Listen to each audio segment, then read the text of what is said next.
Hello everyone, this is Math 140 Day 6. I want to talk about something very, very fundamental and basic. It's not hard at all, but we need to talk about it. It's the number of solutions of a linear equation. So a linear equation would be one which can be simplified, if it doesn't already come that way, as a linear polynomial ax plus b, just one variable, equal to 0. So something which can be simplified to that form.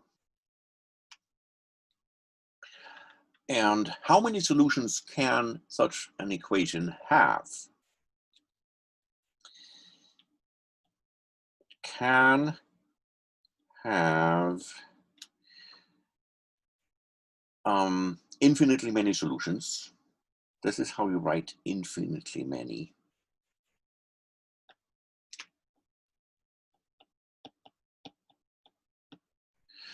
And that would mean every number is a solution.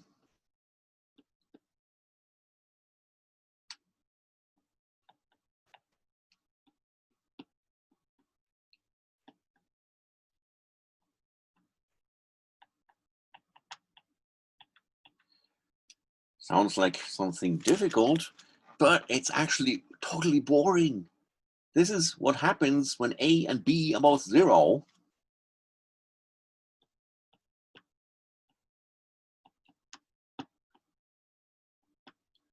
So it's an equation that says 0 is equal to 0. How boring is that? So it doesn't actually matter what you put in for x. It's a true equation. So duh is the best word to describe it.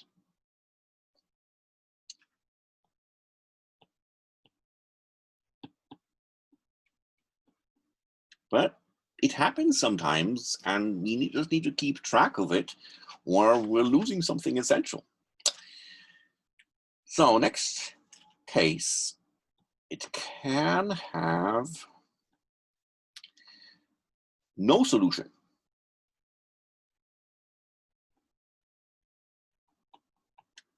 And it's possible.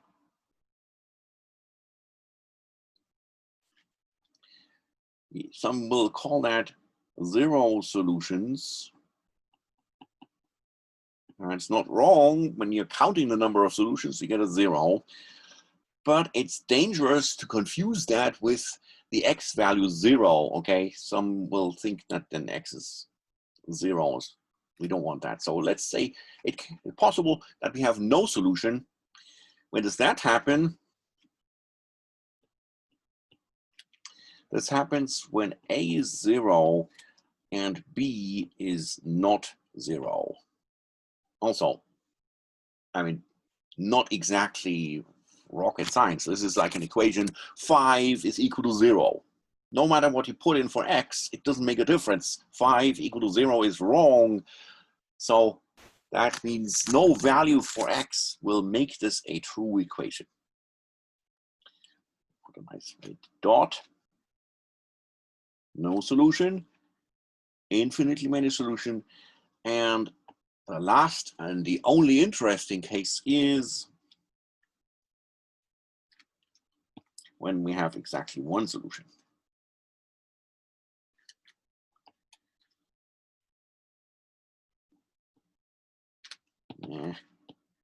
Have exactly one solution.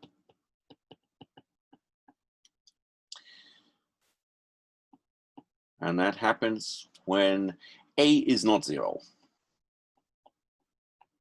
In that case, it doesn't matter what b is. We can solve this equation for x.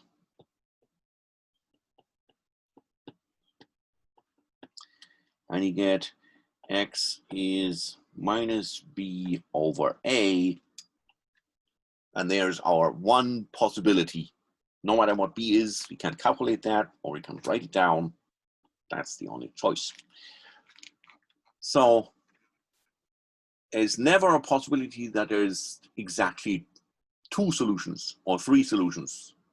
like for a quadratic equation. Doesn't happen. If you have more than one solution, then the only choice that's left is it's going to be infinitely many, and we're in that first case.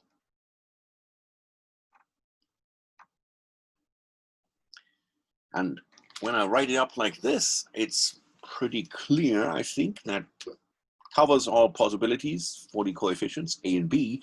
But now let's do some examples. So what's my example? -4 times W plus 1 is 2 times 1 minus W, sorry, minus 2W minus 6. That looks complicated. So we need to bring this into standard form. And we can tell what's what.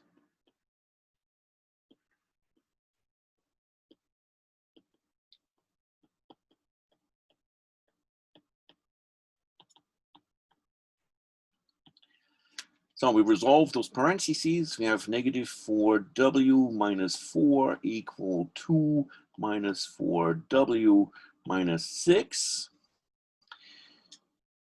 And then we're going to bring all the W's together. So in this case, we add 4W to both sides, which cancels those.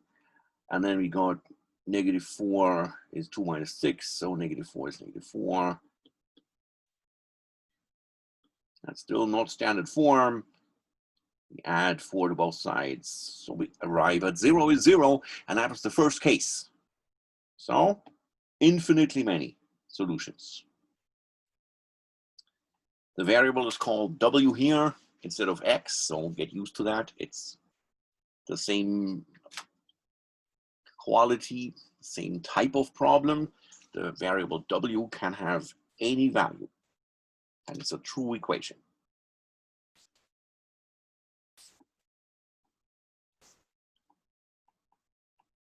Every value for W is a solution. Our next example, 2 times W1, sorry, 2 times W plus 1 minus 3 is 5W minus 4 minus 2W. Bring it into standard form. So we resolve that parentheses. It's 2W plus 2 minus 3 is 5W minus 4 minus 2W. Collect all the W's, and that means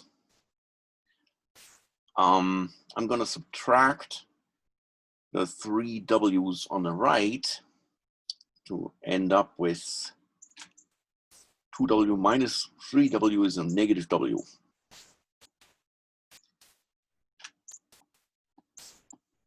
Subtract 3W from both sides.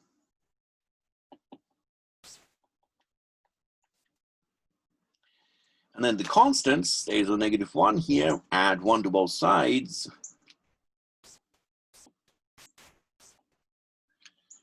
And that gives me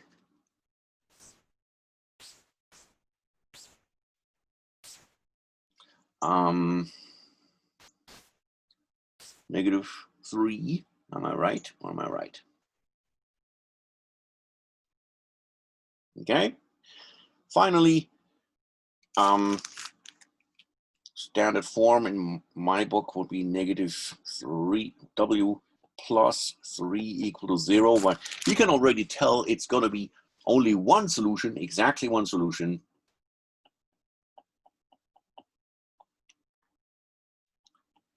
Namely, W is 3.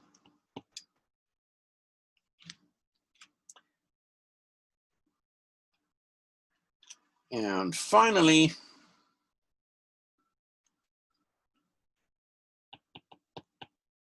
example, I'm going to change that a bit. 2 times W plus 1 minus 3 is 5w minus 4 minus 3w. Resolve the parentheses. I got 2w plus 2 minus 3 equal, that's 2w minus 4. And you can go cancel, cancel, and you got -1 is -4. The w's are gone, canceled out. We have an equation that says 0 is -3. No solution.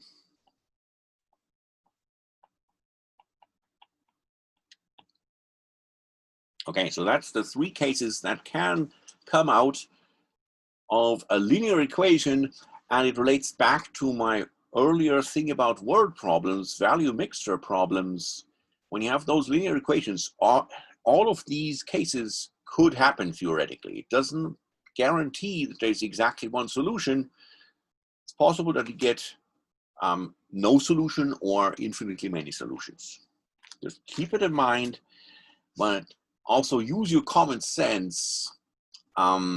In word problems, typically there's exactly one solution. It's kind of the typical case. So if you get that there is no solution or that any number is a solution, maybe double check your work. It's psychology 101. It's not math, but it tells you something's fishy. All right, thank you for this one.